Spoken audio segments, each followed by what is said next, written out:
అసలు ఆంతర్యాన్ని తెలుసుకోకపోవడం, పైగా యాత్రికుల సంఖ్య వందలు, వేలు, లక్షలు దాటిపోవడంతో పర్యావరణానికి హాని కలుగుతోంది అని అరుణాచలం ట్రస్టు యాజమాన్యం వారు నాకు చేసిన విజ్ఞప్తి మేరకు ప్రత్యేకంగా నేను మీ అందరికీ నమస్కరించి ఈ విజ్ఞప్తి చేస్తున్నాను.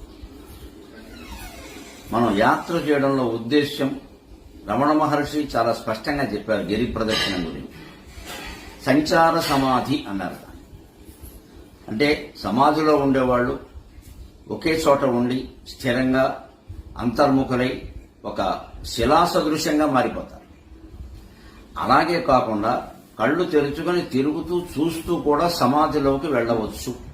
అందుకు గిరి ప్రదక్షిణం ఉపయోగిస్తుందని చెప్పారు. అంతేగాని మనం 15 సార్లు మొక్కుకోవడం, 16 సార్లు మొక్కుకోవడం, దానివల్ల పిల్లలు పుడతారనుకోవడం, ఐశ్వర్యం వస్తుందనుకోవడం, పెళ్లిళ్ళు అవుతాయనుకోవడం, ఇదంతా ఒట్టి భ్రమ. ఆ మాట రమణ మహర్షి ఎక్కడా చెప్పలేదు. గిరి ప్రదక్షిణ వల్ల కోరికలు తీరవు, మనకి విశాల భావం ఏర్పడుతుంది.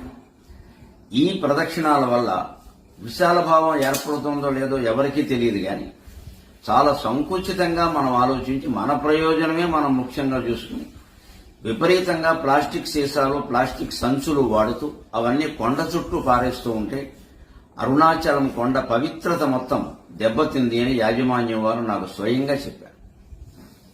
సంచార సమాధి అండంలో రమణ మహర్షి ఉద్దేశం సంచరిస్తూ ఉంటే కనిపించే కొండలు, గుట్టలు, చెట్లు, పుట్టలు, మనుషులు, జంతువులు సమస్తాన్ని వెన్నెల వెలుగుల్లో సమానంగా చూడాలి అని.